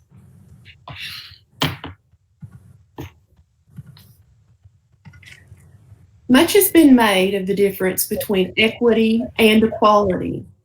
While the same, equity means making sure every student has the support they need to be successful. Equity in education requires putting systems in place to ensure that every child has an equal chance for success. Accessibility is defined by the Office of Civil Rights at the U.S. Department of Education as meaning when a person with a disability is afforded the opportunity to acquire the same information, engage in the same interactions, and enjoy the same services as a person without a disability in an equally integrated and equally effective manner with substantially equivalent ease of use. Key phrases here are equally integrated, equally effective, and substantially equivalent ease of use. Planning is an essential step to ensuring that equality, equity, and accessibility is available for all students. The steps that you see on the screen are the typical first steps of implementation of UDL. Hey, However, Cheryl, sorry, we're having a little problem with the slide presentation. You can still go ahead and share the material. Just know that at this time we can't display it. Okay, I apologize. I thought I had a delay on my end. Yeah, No, I tried to go out and come back in, but it's still not showing my screens advancing. Is it on my end or yours? Well, now I see just a photograph of you, Katie, on my advancement. I thought I was just having a delay on the other computer. Yeah, I finally realized, like, wow, we're spending a lot of time on that slide. Right. I apologize. No, I it's fine. Sure whose screen was what do you call it? Like Can someone else share their screen? I can share it on my other computer. Let me try. Yeah, that's fine. Yeah. Okay. Yeah, thank you for letting me know that. Sure.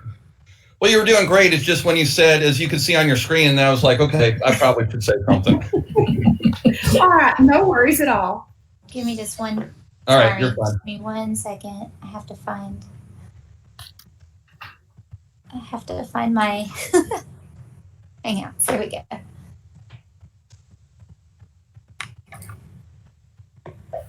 Okay, so let's present from here. Slide Katie. What's that? I don't mind to share my screen if I need to. I think Katie's got it up. We're just going to get the captions turned Can on. you guys Good to hear? go. I can hear you, Katie. And I can see it. First steps to implement UDL. Okay, are we on slide 16, Katie? Okay. All right. Okay. So are we picking up with slide 16, Katie? Yeah, we can stay here. Okay, thank you. I'll pause for a moment. And Katie, if you don't mind, yeah, turn closed caption on and make sure it's a large text size, and we should be good.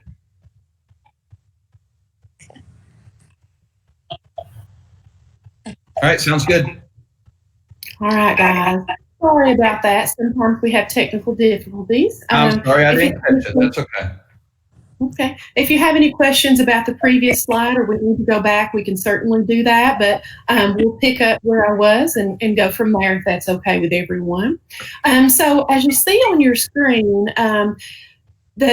we are displaying the first steps to implementation of UDL. And so keep in mind the challenges we have recently faced related to remote learning. It will be important to assess the readiness levels, the skills, and the needs of your learners and the challenges of the learning environment. When we return, you can anticipate learning gaps and barriers that may distract, frustrate, or even confuse learners.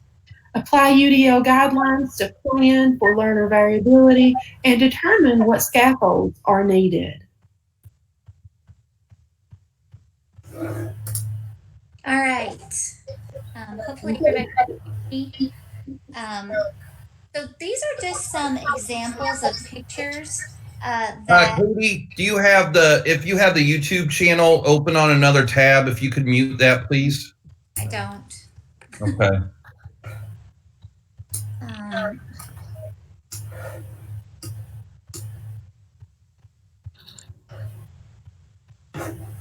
Maybe stop presenting on that one. Yeah, since you're in.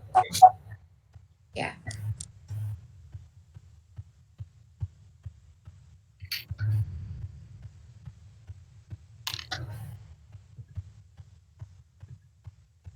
If you can go ahead and leave the Hangout on your other computer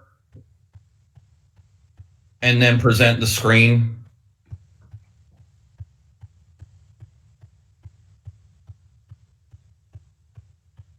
There you go. And then just present the screen on this one. We'll be good. Thanks. You're muted, Katie. Okay, can everybody hear me now? We can hear you and we see your screen. Thank you. Okay, sorry about that. Hey, that's okay. Oh, it worked until about 5 minutes ago. Okay. So the pictures on this screen are showing multiple means of representation. So the same vocabulary being represented. And as you can see from the pictures, each vocabulary word has an object, a 3D model, and then a picture or a printed word. Based on the student's needs, they can use any of these objects to understand the vocabulary. Here are some examples of differentiation of a task within a UDL lesson. The purpose of this activity is for students to sort themselves into houses based on the Harry Potter book series. The first video shows an example of a spinner made with Makey Makey. I think it'll probably play. And a 3D printed sorting hat. So basically the student hat, it sorts them into a house from the Harry Potter series. Oh, that is awesome. Sorting hat. It works. Love it. Right. Second, the one that is right here is there are pictures that correspond with the house names and then pictures of each of the house. And those students would be able to pull that off. That's actually like a Padfolio that we use to make a visual support. The other examples are using questions and answers that students would do. And so one of the things that we like to say about this one is we know that students would be probably pretty drawn to this sorting hat with the spinner. And so we would let them use it because why not? They can use it. But the teacher can actually make the choice to try to challenge the student to a more difficult task. So I think that's an important part of UDL is building in that choice, but then also recognizing that sometimes it can be fun. So this slide, we're going to talk about the substitution, augmentation, modification, and redefinition of the SAMR model. And it is a model for integrating technology into lessons. This graphic provides a nice explanation for how the components of SAMR. So think about SAMR like going to Starbucks, which is something we would all like to be doing right now, I'm sure. In the first picture, we can see substitution. I can make a cup of coffee at home, or I can buy it at Starbucks. While there might be some differences in the coffee, a cup of coffee is a cup of coffee. Substituting a digital text of Shakespeare's Hamlet for a print version doesn't really change how that text reads, or how that text is read, but it does change how we can access it. Under augmentation, you see a latte. A latte is different from plain coffee. We've added something that changes it. Similarly, if we provided an audio version to that Hamlet, in addition to the digital or printed text, it adds a different function. Now a student with visual impairment or fluency issue can access that text in a different way. But maybe some students just want to hear it, because Shakespeare can be difficult. Next, we have modification. So going back to our Starbucks example, caramel macchiato tastes very different from a plain cup of coffee. Likewise, when we use modification in the classroom, we're making significant changes to what we're presenting in the materials. So using our Hamlet example, what if we provide a video of a performance of the play? This allows the student to hear the text and it being acted out. And then finally, redefinition is using technology to completely change the activity. If you've ever had a pumpkin spice latte, you know it is from a plain cup of coffee. Some would argue it's not even the same thing. Katie, that helped explain the SAMR model very well. It also made me really miss Starbucks. I know. I miss Starbucks too. And one thing my team always talks about is you don't need to be drinking or serving or presenting the pumpkin spice every time. It's like a pool. Sometimes you're in the shallow end, sometimes you're in the deep end. So there's movement through that. Right. It's like you're reading my notes, actually.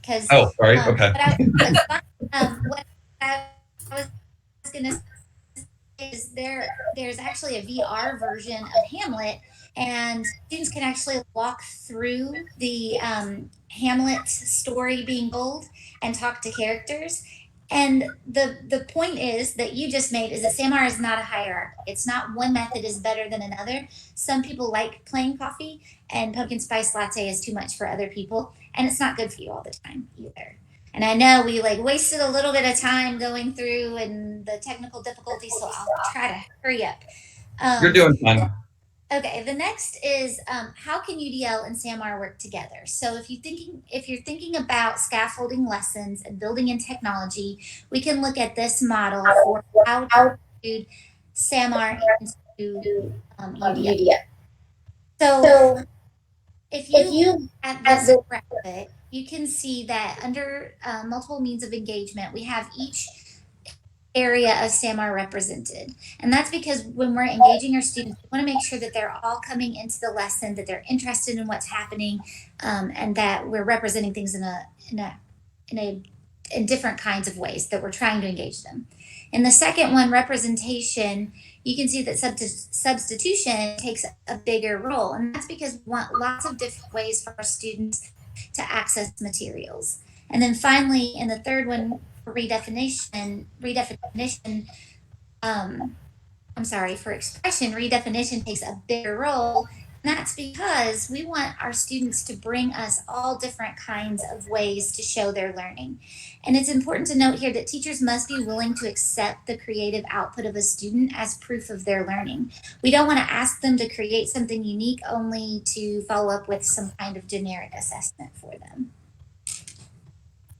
This is an example of strategies and technology that can be used to integrate UDL and SAMR. And if you scan the QR code on the screen, there's actually a link to the whole document.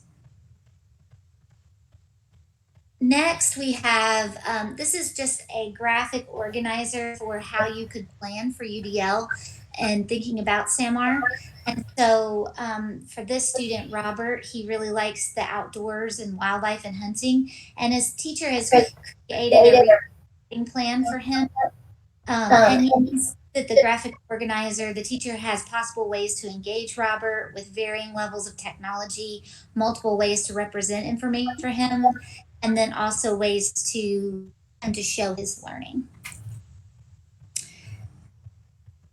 So this is one of my favorite things that that I read about, and that is that within the context of UDL, there's often a need to balance the requirements of lessons or a standard with the need to provide students with choices. So one author suggests that teachers should look at UDL like a taco bar rather than a smorgasbord. So telling students to pick what they need from a buffet of classroom activities may not be a nutritious diet of learning, but having a choice about their learning is empowering. So rather, we're thinking about it like a build your own taco model. So if you think about that, each student would need to include certain components into their final project, but they would be able to choose from a variety of options. So in the taco bar analogy, if you're doing research writing, they have to choose the shell. On a taco bar, they would have crunchy, soft flour, wheat, or corn tortillas. For research writing assignment, they would choose a format for presenting their research, a written paper, a slideshow, collage, a 3D model, or you can do a video explaining what you learned. After choosing the shell on a taco bar, you get to pick the toppings: meat, tofu, beans. For writing lessons, this could include articles, pictures, videos. And finally, you get to add condiments, and that's what makes your taco unique: cheese, sour cream, onions, olives, lettuce, etc. It's the same way that students will choose details that make their project interesting. Now the students met the requirements of the research writing activity, but they've been allowed to demonstrate a deeper learning through freedom of choice. All right. So by utilizing the principles of UDL and combining instructional technology along with high quality instruction, we can provide students with highly effective learning environment. The process is combining explicit instruction with instructional technology is known as blended learning. Blended learning is a natural development to the growing accessibility of e-learning, online resources, and the continued need for human component in the learning experience. A blended learning approach ensures that the learner is engaged in driving his or her individual learning experience. This approach also helps cater to the individual needs of the learner. Most students have unique learning styles, and blended approach is more likely to cater to those needs. We're almost finished. Besides the benefits mentioned, we have learned a lot from the COVID-19 quarantines, that schools who have been utilizing blended learning model through the year are much better prepared for handling specific problems and delivering instruction outside of school. There are many free and easy to use tools available to perform necessary functions in running a classroom remotely. Pictured on this slide are just a few of them. We encourage teachers to utilize these tools to motivate your students, provide better access to the curriculum, and ensure diverse and varied methods are presented. Thank you so much for participating today. Here are the links to the presentation and the resources that we talked about. And we did put that link on the virtual training channel, so they can access it there. All right, thank you. Well, thank you, Katie. Thank you, Cheryl and Renee. We appreciate it. Now I learned a lot, and I want tacos and Starbucks. So I know. Yes. I don't know why all my slides involved food, but they did. Yes. And I did get a comment. You were correct. Someone said they loved your Bitmojis. So, yeah. Oh. Perfect. Yes, in the chat. So yes. But you have a great day. Thank you for joining us and sharing that information. We appreciate it. Thank you. Thank you. Well, that is our live programming for this afternoon. We hope you come back and join us tomorrow for new live programming on the JCPS Digital Learning Channel. Until then, take care of yourself, take care of each other. Have a good evening. Thank you.